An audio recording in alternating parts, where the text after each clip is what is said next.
আজ তোমাদের ম্যাঙ্গো সন্দেশ করে দেখাবো। আশা করি রেসিপিটা তোমাদের ভালো লাগবে।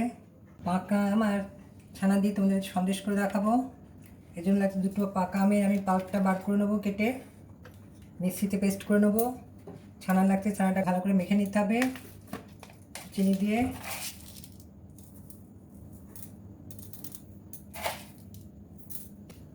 ছানাটাকে খুব ভালো করে মেখে নেবো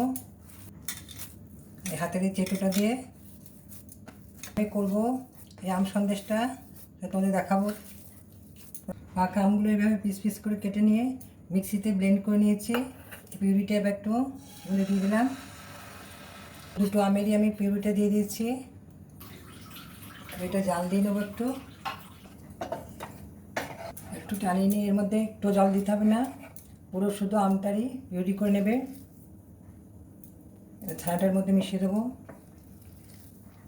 এবং তা বেশি চিনি দেওয়ার দরকার নেই। এটা হিমসাগর আমলে খুবই মিষ্টি। আমলের ছানাটা আমি চিনিতে মেখে নিলাম, তাতে মিষ্টি হয়ে যাবে। অল্প মিষ্টি দিয়েছি আমি। তোমরা যদি কেউ বেশি মিষ্টি খাও তাহলে দিতে পারো। এর মধ্যে একটু এলাচের গুঁড়ো দিয়ে দিচ্ছি। দেখো কড়াই থেকে এবার ছেড়ে ছেড়ে আসছে। এর মধ্যে একটু এলাচের গুঁড়ো দিয়ে দিলাম, কড়াই থেকে উঠে আসছে। আর একটু টানিয়েই আমি এটা যে পাত্রে ঢালবো শেপে, এটাতে একটু ঘি ব্রাশ করে নেবো। এই পাত্রটার মধ্যে, বক্সটার মধ্যে একটু ঘি ব্রাশ করে নিচ্ছি।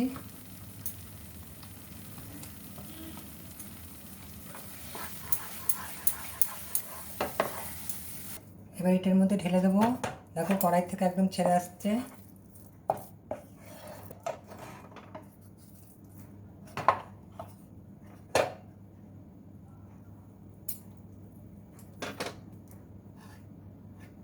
এবার ফ্রিজে রেখে কিছুক্ষণ ঠান্ডা করে নিয়ে তারপর তোমাদের কেটে দেখাবো। দারুণ টেস্টি এটা।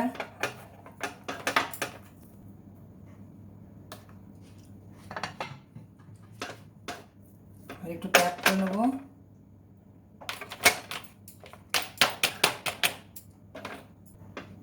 এবার ফ্রিজে রেখে নেবো কিছুক্ষণ। দেখো ফ্রিজ থেকে বার করে এবার ডিমোল্ড করে নিচ্ছি।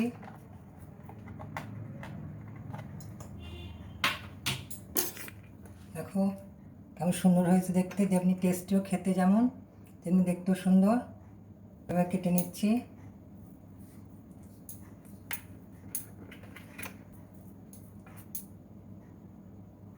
সন্দেশটা দেখো তোমাদের সার্ভ করে দেখাচ্ছি।